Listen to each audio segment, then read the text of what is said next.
So one of the cars we're finally getting back to, it's been a little while, is our 1970 Dodge Challenger Vanishing Point tribute car. Now, we started this car a few years ago, got behind on all the other cars that are here, so it did go a bit on the back burner.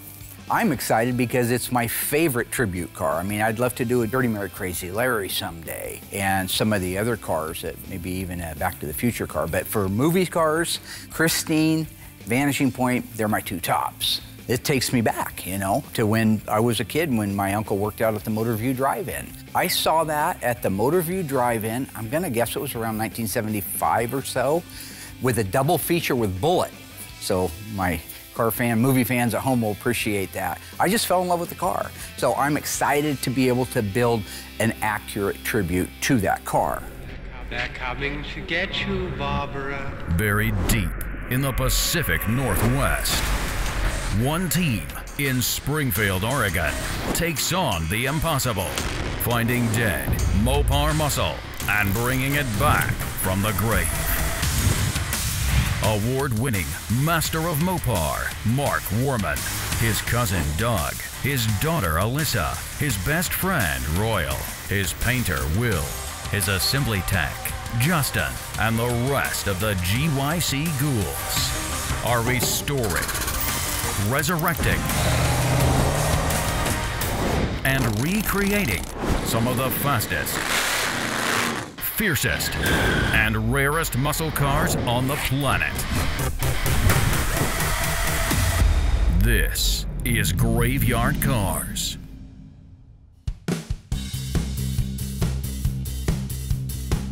When I talk about an accurate tribute, I'm talking about every conceivable detail. Kowalski's car was a 70 Challenger, the camera car. 70 Challenger RT, 444 speed. They made 916 of these cars. Alpine white EW1. It was a pretty basic car that they rented from Dodge when they did this. No shaker hood or anything cool like that. It was a 4-speed. All Challenger RTs got a rally instrument cluster, so it had that. But it had the poverty mirror, the standard base mirror. It did have through-the-pan exhaust, 15.7 rallies on it. You can see those really good in a couple of shots. Every conceivable detail on this build, other than the vehicle identification number, will tell you it is Kowalski's 1970 Dodge Challenger RT. According to the director of the film Vanishing Point, it was 20th Century Fox's studio executive, Richard Zanuck, who came up with the idea of using the brand new 1970 Dodge Challenger RT. Featuring the Challenger center stage, endeavored to return the favor for Chrysler providing Fox with rental cars for only $1 a day. 5 Alpine white Dodge Challenger RTs were lent to the production. 4 were equipped with manual 440s, and the 5th was geared with an automatic 383. Vanishing Point premiered in January of 1971, and director Steven Spielberg named it as one of his favorite films. When I first started this project, I had the idea of building 5 of them. One I was going to keep for myself, the other ones I was going to sell. This is the very, very first one that's being finished at Graveyard Cars. Again, turning back the clocks just a little bit, one of the first things we built out for this car was the engine.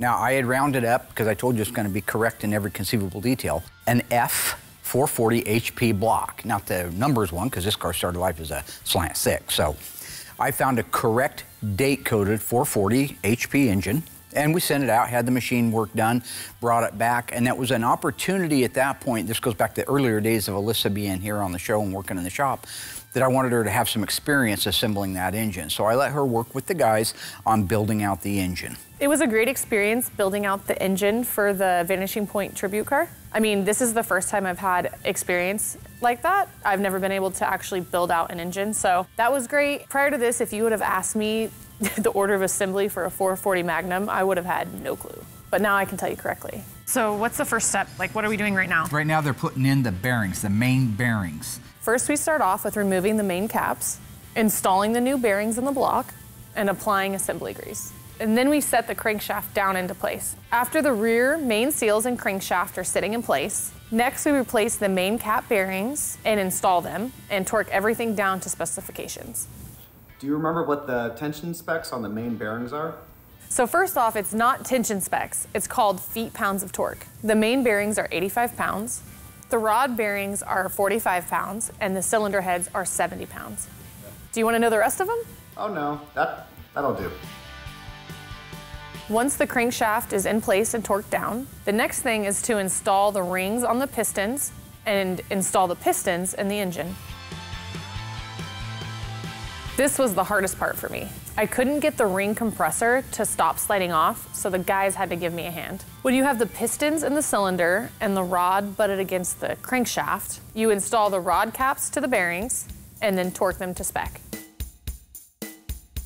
I'm so excited to see the Vanishing Point Challenger finally getting worked on. It's been a long time since I've seen the movie, but it was definitely a favorite of mine. Mark and I both loved watching Kowalski row through the gears in a Hemi 4-speed. This is going to be really cool. Once all the pistons and rods are installed, the next part is the camshaft and lifters and timing chain and gears. On the big block, the oil pump goes on the outside of the block versus the small block where it's internal. The next thing to install are the cylinder head gaskets and heads. Some of the bolts from the head actually go through spark plug wire separators. So make sure these are in place before you torque the heads down. The last things we install are the rocker shaft, the intake manifolds, oil pan, valve covers, and exhaust manifold. After we had the engine assembly built, we put it on our engine run stand, moved it outside. Always want to test run these things, make sure you don't have any leaks or drips or weird noises. And it fired right up. It sounded really good. Oh, got a little something going. Oh, look at that. The engine fires right up and sounds great. So that's the good news. But the bad news is every time an engine starts, my dad has to embarrass me. Mick Jagger.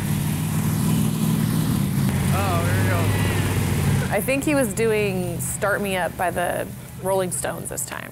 So there's two things I don't like. One is obviously reveals, and we've covered that. The second one is Mark's dancing. It's not like he comes out and he's a good dancer. He's ridiculous. He's got no talent, no skills, and nobody's learned how to handle Mark. If you don't laugh or you don't engage, it just stops. But all the guys that work here laugh, engage, and join in with him, and he thinks he's being funny, then before you know it, half my crew's dancing, and they look ridiculous. Good response.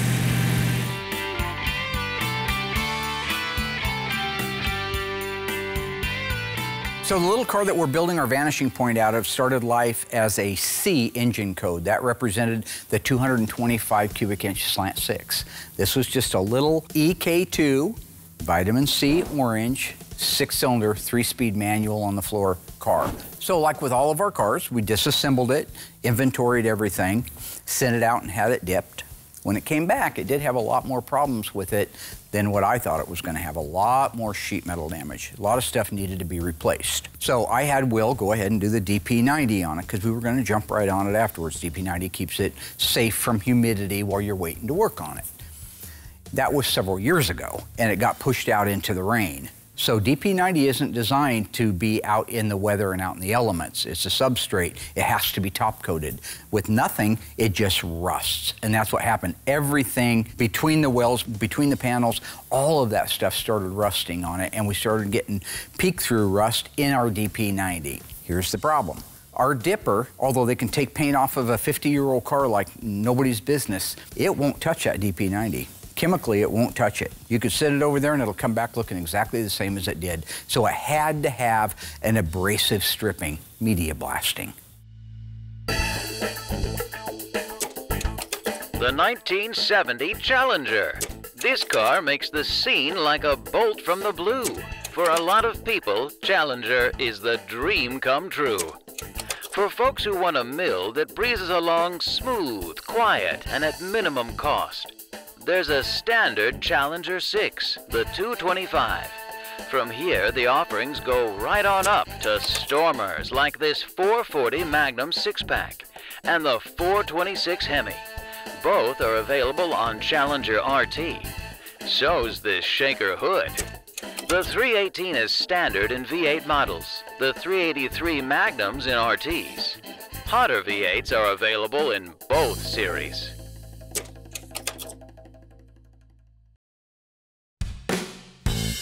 Now, typically around here, if we need to blast something, media blast something, It's a small area. Maybe got a little bit of surface rust around the hinge.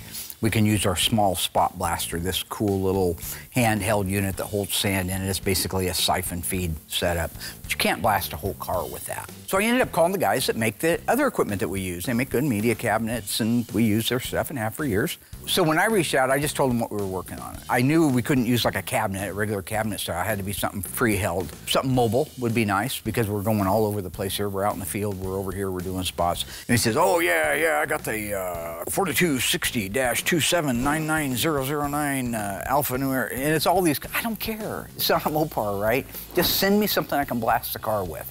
And he did.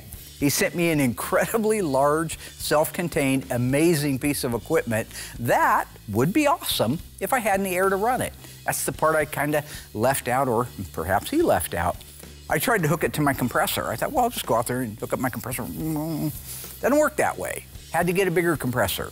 Called our other guys, the ones that make our compressors in here. I said, hey, I'm working on the 97,262 Seas into the Future, amazing piece of equipment. Oh, yeah, you need 42,674 Echo Bravo Juliet 16. I don't know, I don't care. In fact, why don't both you guys get on the phone and you come out here and show me what I need, because I don't understand any of it. We have a number of different diesel mobile air machines, is what we call them. All right, so to start the machine, basically the first thing you need to do is turn on the main power. There's just a button right in here. Got it. A little simple switch. Click that up. Two-position switch. Copy. And you open that up. It's got a little computer, so it's going to boot up. So the thing is, it does take a little bit of learning. It's simple once you learn how to do it, but you got to know what buttons to push, right? Like Henry Ford on the assembly line, knowing what button to push. And now you're just going to engage the starter and start the unit. Yes. Okay. Okay. I'm a little scared of engines, so I like to step back.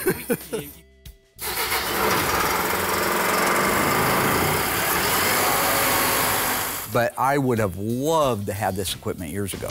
So Mark, this is our wet blast system. What makes it so cool is it can blast wet or dry. So you can take it out. If you need to blast something small part and you just want to blast dry, you can do that. Or if you're out all day long and you want to suppress that dust, you can do that with the wet blast system. That's good for us, because every once in a while it is just a small little thing, but too big for the little shop, the little handheld. Sure. So that's perfect for that. And then the wet one would be, I assume, much more environmentally friendly. Absolutely. Okay. Yep. Right. Yep. That's what it's for. If I would have had this 20 years ago, I wouldn't have had to send them down and had them blasted like we did over the years, where you can't control anything. The Daytona is back now, and we've got it inside the shop, up on the correct rotisserie, so we can start replacing panels. Okay, so the firewall looked to me like it was fine. Now that the Daytona is stripped, we can really see what all's wrong with it. It's always one of the things that you bite your nails a little when you send something out to get stripped, because so much paint, so much epoxy, sealers, primers, Bondo, all kinds of things mask the true condition of the metal. I'm gonna move it back over to the body shop so they can start drilling out all the spot welds and removing sheet metal. Having your own unit, and you know that when you blast it, you don't want to get in the middle of a panel and warp it. If you're doing it yourself, you can control all that. So it's just one of those great examples of, we've been talking about it all the way since season 1, about having good vendors and good people who appreciate your plight and make the equipment to help you do better. Great partners is what it's all about. That's why we're able to do some of the things now that we were never able to do before. After everything was set up and I figured out how to work it, they brought this cool suit out. I love it. I always tell everybody, I want to know how a piece of equipment works before I send it out to the shop and have them work on it, because I don't want any complaints. I don't want somebody coming up and saying, oh, this doesn't work. Well, it does. You just don't know what you're doing. So I had them show me exactly how to do it. They put me in my little suit, which, again, is my favorite thing. It's like a little spaceman. I'm out there blasting around, then you kind of feel it, right? This thing's working. You know how it is when an engine runs? I get excited. So I bust a couple of moves. It's my spacesuit. It's so nice to be able to do that quickly and have it all under your control. Like I say, great equipment makes a great finished product. Great blasting suits make a great bit. If you watch me in that bit, I'm Michael Jackson in a moon suit, man. That's what I am. I'm Michael Jackson in a moon suit dancing. You're Moonwalker. I am Moonwalker. So the nice thing is we got all the blasting done out there in the field, got rid of all that rust that had begun to accumulate. After that, we could blow it out, get every ounce of media out of the car, move it into Will's department, and I had him re-DP90 the car. After that, we were able to move it into the metal shop where they could begin assessing what panels need to be replaced and begin that process.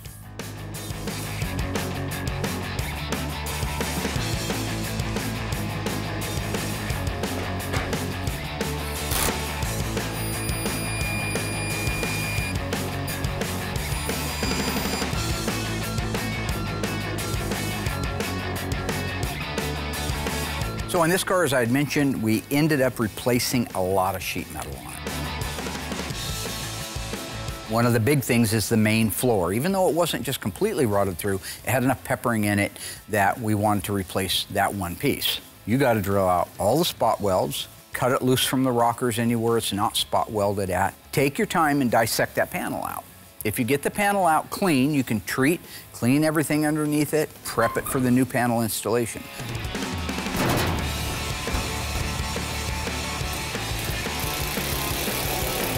Because some of the areas on our underfloor and seat panel aren't accessible to our spot welder, we use a combination of welds. Some of them are spot welds, just like the factory does. For other ones, we use plug welds in the MIG welder. It's a lot of work, but when it's done, it comes out beautiful.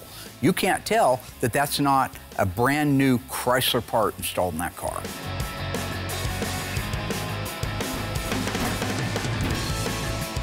And the same thing on the under seat pan. There's a lot of thinking and fitting before you can start welding. Because there's a certain way things are layered, there's a lot of thought and attention to fitting. When you do it right, the panel goes in easily and fits nice and tight. The panel gets a combination of spot welds and MIG welds.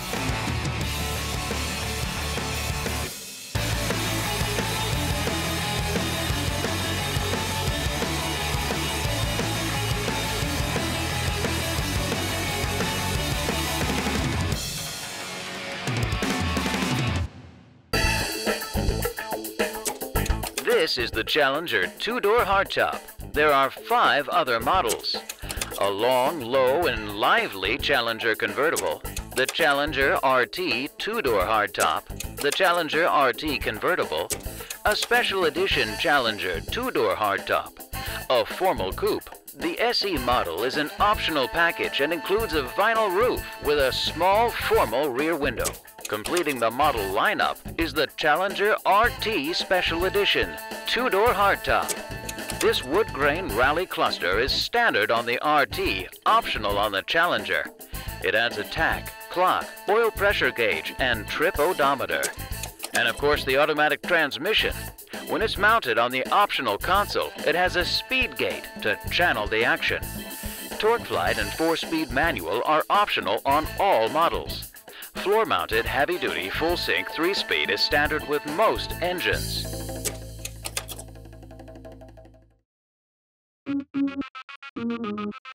So in case of our 73 Challenger, this car shows up and it's supposed to be ready for body and paint. We get the car, it is completely packed full of parts, which is cool if they're usable parts. Most of them weren't usable at all. But not only that, this car was supposed to be ready for the body work to be done and go right to paint. Clearly not the case at all. So you don't know what you're getting when you restore these cars until it comes back from the dipper. In this particular case, the car comes back and you see all the previous sins that had been done on the car before. The whole car, all the metalwork had been done, but none of it was good. So between the metalwork being poor, the thing was filled with rust holes. So this car was literally starting at ground zero. So the first thing wrong is the core support had been replaced, but it wasn't even put back in the right location. The inner fenders, they were welded on in the wrong place, and on top of that, they were arc welded on. It was so far gone the wrong direction, it had welds where there shouldn't even be welds. We had to replace all of the metal. And then the customer, halfway through the build, decides, hey, I want air conditioning. I get it, why not? The problem with that is you gotta replace the firewall. You know, the front rails and the rear rails had been ripped out, damaged, unusable, so we had to replace those also. We could go on for days about how many issues this car has, but you get the gist of it. If it had any metal work done, we had to go back and redo it. Well, Will's 100% right on this car. It was a mess. Not only the things that still needed to be replaced, like the doors and the fenders, they were rotted out too. But the work that had been done on it all had to be redone. So it was an enormous task for the metal shop, but they did do a great job. They got it done and were able to move it right out to the mudroom. Now, just to refresh your memory, this is the car that Will and you, my director, stabbed me in the back on. What'd you say? Will pulled all the tape off the paint before he started. How would you even know that? I filmed it. This is the one where I went in and I made all my marks on the car of little things that needed to be addressed, and Will just blew it off and says, I don't care about any of that stuff, I'm just gonna paint the car. Well, in spite of all the things that happened, it did come out very, very nice. That's kind of where we're at right now. The body and the paint is all done on the car. It's gorgeous. Of course, it is. We're Graveyard Cars. We're ready to install the drivetrain. Now, before we do that, this owner has requested a Magnum Force front suspension in it, which you guys hear us talking about all the time. But I wanted to show you what the intricate differences are between an OEM, at least some of the components of an OEM front suspension K-member and that rack and pinion Magnum Force setup. So this is the stock OEM upper control arm. This is the right-hand side. You can see it's got quite a bit of shape to it. It uses a ball joint. This little critter right here, bolt into place and it screws down. It would take these upper control arm bushings that go into these round holes here. It gets pressed in, this one will get pressed into there. Once that's done, and this was in the car, these little eccentric bolts would go in here like this, and there's a little horseshoe-shaped thing inside the car. So when it hits it, it pushes the cam away. See how that's moving there? But that little bit of adjustment both ways is all you have with a stock control arm. Okay, so we're talking about front end alignments here. Everybody's heard the term, gotta have the car aligned. Car alignment points, certainly back in these days, today some of these are not even an adjustable point. But back in this day, you could adjust the caster, the camber, and the toe end. The cam bolts that Chrysler put in, they don't have a lot of movement to them. There's a little bit, maybe 1/2 of an inch. Whereas you go to the Magnum Force setup, it uses a joint, a Heim joint I believe it's called, that unscrews, 2 inches if you want it to. Those things go a long way into these tubular control arms. So now the distance from here to here is what, 1 inch more. And I could go another inch if I wanted to. Same thing over here. We have the full ability to adjust this upper control arm both directions as much as we want. Now, instead of being stuck with maybe the most you could get is 1/2 degree or 1 degree of caster, you can now get 3 or 4 degrees of caster. And what you know if you're driving the car down the road that you have lots of caster, you know how when you come out of a turn and you let go of the steering wheel, or you just kind of allow it to correct itself. You don't have to sit there and force it back, right? You let go of the wheel and it kind of corrects itself. That's controlled by the amount of caster. So if you don't have very much, you have to give it a little assist to get it back to neutral. If you let go of that wheel in a full turn and it goes back to center, you got a lot of caster. If you've been paying attention, you should know if this trivia is true or false. The new 1970 Challenger is available in 5 specific models. If you think you know the answer, stay tuned after the break.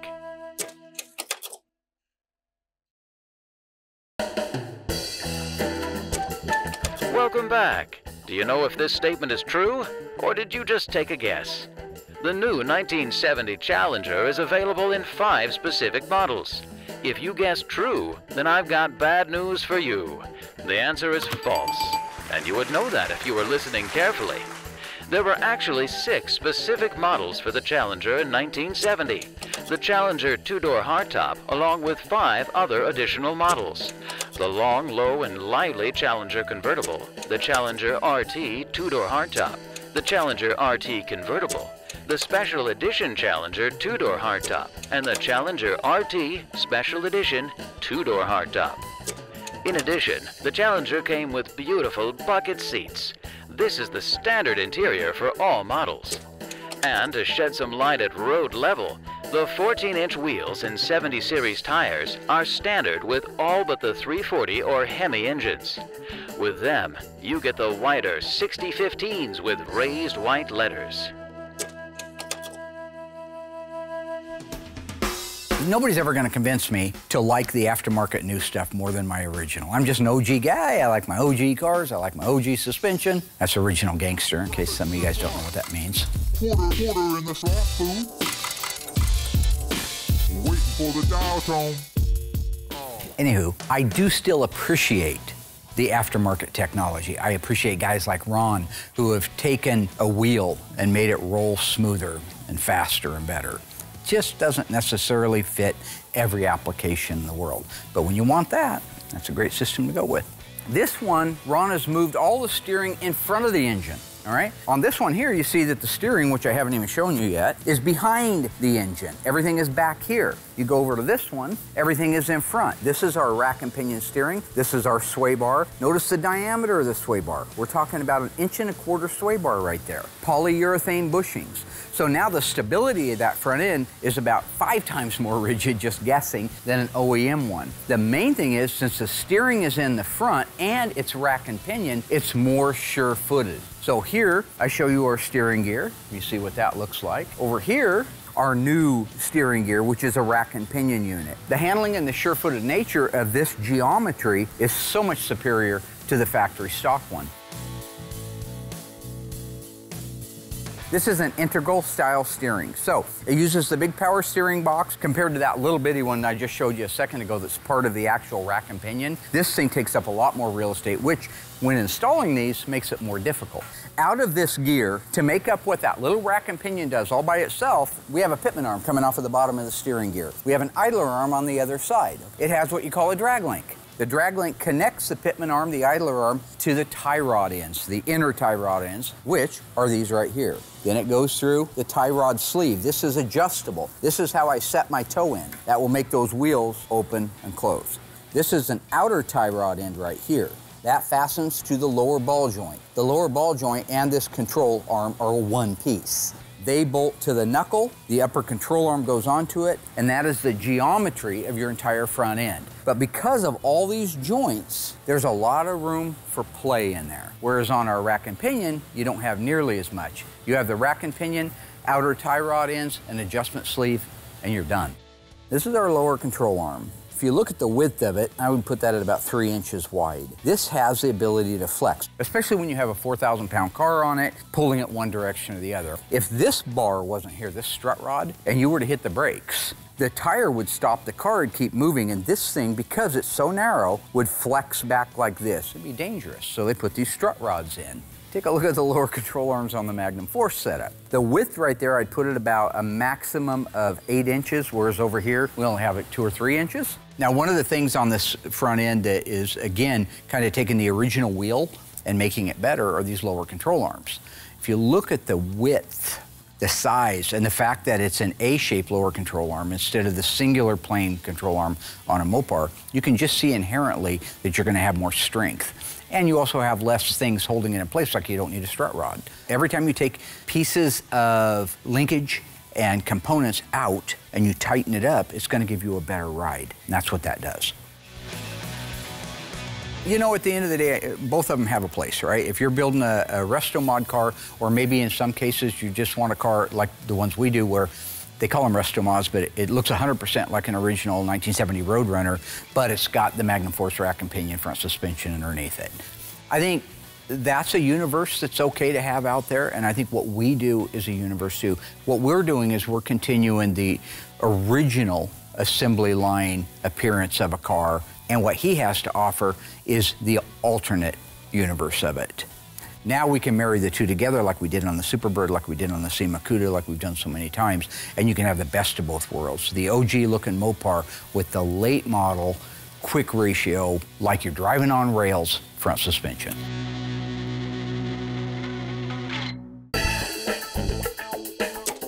In 1972, there are 2 models, both hardtops, the Challenger and the sports version, the Challenger Rally. And the sporty appointments of the Rally can be had with a standard 318 V8. A long hood, short deck, low height, personal car styling. Clean line, so popular with prospects according to Bill Mansell, had been retained, as you can see, in 1972. Overall length is just over 191 inches on a 110-inch wheelbase. Side windows are ventless with curved glass. Door handles are flush-mounted, paddle type for easy operation. This car is equipped with optional style road wheels with chrome trim rings. Wheel lips are tastefully trimmed in bright metal.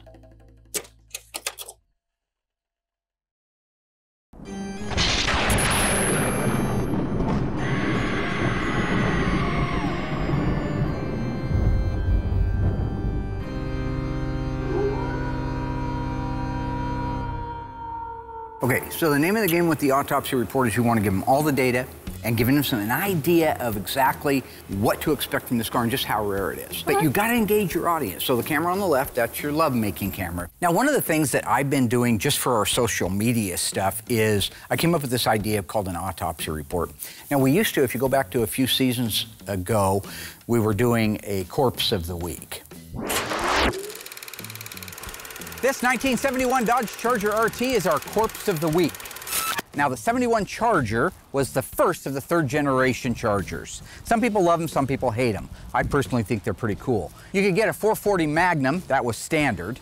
You could order a 446 pack or a 426 Hemi. We're doing the same thing with an autopsy report, but it's line for line data plate breakdown. They do really well on our YouTube channel and on our Facebook stuff, so I know that people enjoy seeing them. My problem is I'm so busy, I can't do everything anymore. I was pioneering those things. I think it'd be a great bit for Alyssa. I wanted to talk to her about just grabbing the torch, the baton, whatever euphemism you want to use, and taking that over, because I think she'll do really well. You want to draw those people out of their home and put them in your home. Offer them a Diet Coke and turn on Motor Trend. The way you're going to do that is through engaging them. So you got to set the hook in the beginning. I was really happy my dad wanted me to start doing these autopsy reports for him. It's also a great experience for remembering sales codes and options, but in my dad's usual fashion, nothing is ever as it appears. Pretty cool. So I'll give you an example of what this is going to look like. Okay. This 1969 Dodge Charger 426 Hemi 4-speed RT 410 Super Track Pack is one of only 207 ever made. It also happens to be the subject of this week's company report. She's just going to need a little bit of coaching from the tray, Super Tray. By the way, I've changed my name to Super Tray from Ice Tray. So for those of you, hashtag Super Tray. And you do that at the end. What is that? That's the way you deliver it. I've been accused of being a showman. That's fine, I am. But I've also grew up in an era of showmen, all right? They don't have variety shows. We watch variety shows. We watched Carol Burnett's show. You know, we grew up on that kind of stuff. So you got to grab people's attention, right? That's the whole point. If you don't like that one, you can do it. Give me another example. I don't think I want to do that one. That one was insane. And would happen to be the subject of this week's autopsy report. Well, what the was that? I grew up on old commercials. There's a TV commercial that never aired because it was banned about the guy that went off on his boss. I don't know if any of you guys have ever seen that. Ralph Williams, the owner of Bayshore Chrysler Plymouth, 345 El Camino Real in the city of San Bruno. You notice the big bald-headed son of a and when this bald-headed son of a gets hold of you, you will spend money. They should have aired that. That got my attention. You can do the sensual one. And it happens to be the subject of this week's... And for the record, I'm not going to do any of those faces. I mean, I'm still young. I still have like a bright future ahead of me and a lot, hopefully, going on. So the last thing I need is to be locked up in like a mental institute. So I'm not doing any of those faces. Well, and it happens to be the subject of this week's... Yeah. Wait. Yeah. You don't say it out loud. Okay, so wait. Can you just clear something up? So you're telling me that I either scream at the top of my lungs like a psychopath, or I whisper it? Right. But there's other ones too. And it also happens to be the subject of this week. You know what? You're not ready to do this. We're going to go, no. To be an idiot? Here's the thing. If you're not getting your point across in the beginning, shift gears, right? It's not being an idiot. That's crazy. Why don't you go look at how many people have viewed them? She's obviously not getting what I'm doing. She doesn't understand the context of it. She thinks I'm acting a fool, not realizing I'm just being a showman. So I want to see her what it looks like when it's all edited and put together. So I'm going to take her back to the shop and have her watch a few of those things. Give her a better idea, right? Picture's worth 1,000 words. There were very few changes between the 1972 to 1974 Challenger model years. And since we couldn't find an original promo film for 1973, we are using the 1972. The grille and fiberglass mounting panel is a carryover from 1972, which is painted the same as the body color. The Challenger Rally features strobe-type stripes on the sides. The model shown here has the dramatic Rally Hood Scoop with removable fresh air plates. Both models have hidden windshield wipers. The most noticeable style change for 72 is, of course, the front end. The new high-style grille of the Challenger is argent silver, The Challenger Rally is in black. If you are going out of your way to promote something and make something big, gotta get their attention, right? So like show boobs or something? I'm just trying to figure out what would be best for our audience.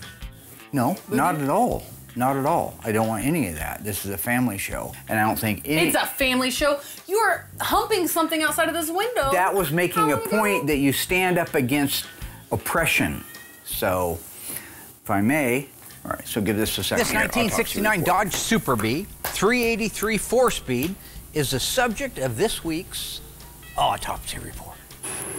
So that's kind of the softer. You were crazier earlier. Let's do another one. 1970, in order for Plymouth to race at NASCAR with their all-new Superbird, they had to build 2 units for each dealership in the country.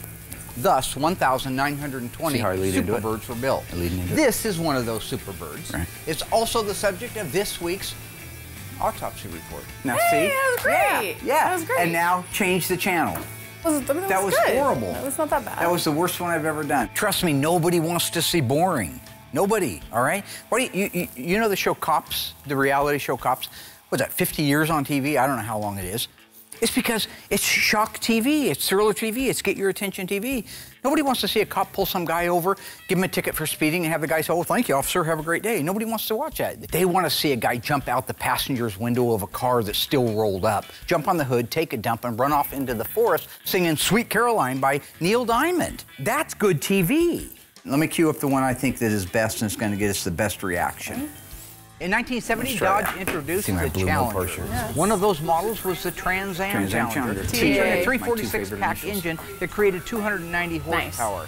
This is a 4-speed car, and it happens to be this week's autopsy report. I'm not going to do that. That's insane. No, that's what you need to do, because that's what gets people. No, that was one of the most highly watched autopsy reports I've ever done. I think we must be seeing something a little bit different. I guarantee we're going to see something a little bit different because my dad's lost his mind completely, especially if he thinks that's the way I'm going to do it. Did you see what you did with your face? Yeah. Okay, look. Okay, you only got 2.2K likes and only 201 shares. Absolutely. No, that's fair to say. It's also got 56 comments in, what, 3 hours? I put it up 3 hours ago. Dad, you put it up there April 6th. Well, that's not right. What do you mean? I'm giving Alyssa alternate facts. Okay? Dates don't matter in alternate fact land. It's a fact. That's a real fact. Mark, these dates do matter. You're dead to me. You don't need to chime in on anything, okay? A little tiny dancer back there being body double for old Sean Astin and Rudy. I saw the movie. In 1970, Dodge built exactly 1,443 Charger RTs. Interesting information. With a 440 Magnum and a 4-speed manual transmission. Yeah. Boom, boom. This car is one of those. It's the subject of this week's autopsy report. You look crazy. And then you go right into my silhouette like in Psycho. Okay. Where you see me. Coming back to the shop did not help me understand anything more than my dad is crazy and I'm not doing it. This 1970 Dodge Challenger 440 4-speed is one of only 916 made. It also happens to be the subject of this week's God help me. Top TV. People are watching it because they're worried about you. I mean, he's completely gone. He's out there. I don't understand. Can we just do a normal one? Do the other one where you look like you're about to go into a full flat line, then. That one that I did. Top tier. I can't. The apple fell really far from the tree. How about some trivia to see how many of you have been paying attention? On the 1973 Challenger Rally, what's the smallest engine you could get? Is it the 318? 340 or 383? If you think you know the answer, stay tuned after the break.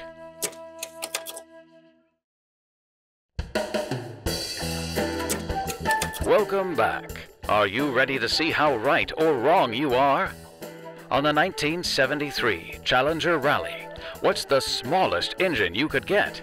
If you guessed 318, then pat yourself on the back because you are correct. The rest of you should feel ashamed. In addition, once inside, a person could appreciate the personal car feel, the built-in comfort, convenience, its ample room. For example, the fine-crafted door panels with simulated wood grain inserts and flush-mounted door handles. Front seats are full foam buckets, all vinyl high back with integral head restraints and rich design, available in blue, black, green, white, or gold. In 1970, Dodge made 847 Challenger RTs with a 446-pack and manual transmission. The most popular color for that car was FC7 Plum Crazy. It also happens to be the subject of this week's autopsy report. That's a shame.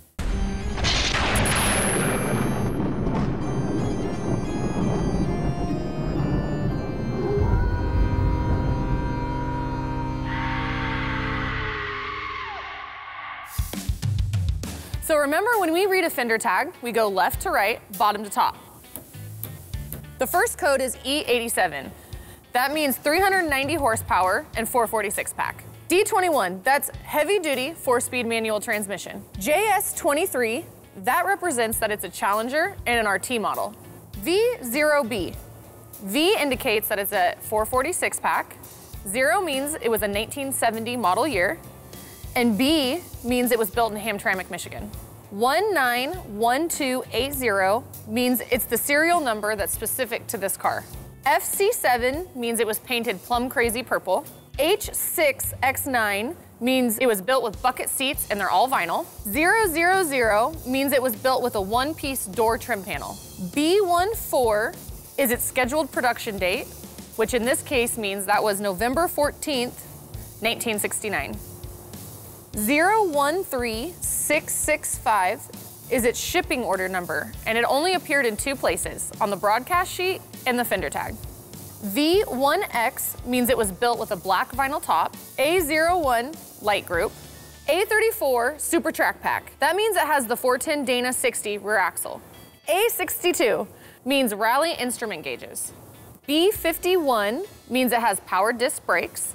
C55 indicates it has bucket seats. G33 means it has an outside left-hand chrome mirror. J45 means it has hood tie-down pins. M21 means it had drip rail moldings. N41 is dual exhaust. N42 is bright exhaust tips. N85 is tachometer. R35 is an AM/FM radio. V6W is the white longitudinal stripes. Y05 means it was built to USA specifications. 26 means it had a 26-inch radiator. EN2 means that this is the end of the sales code and the end of this week's autopsy report.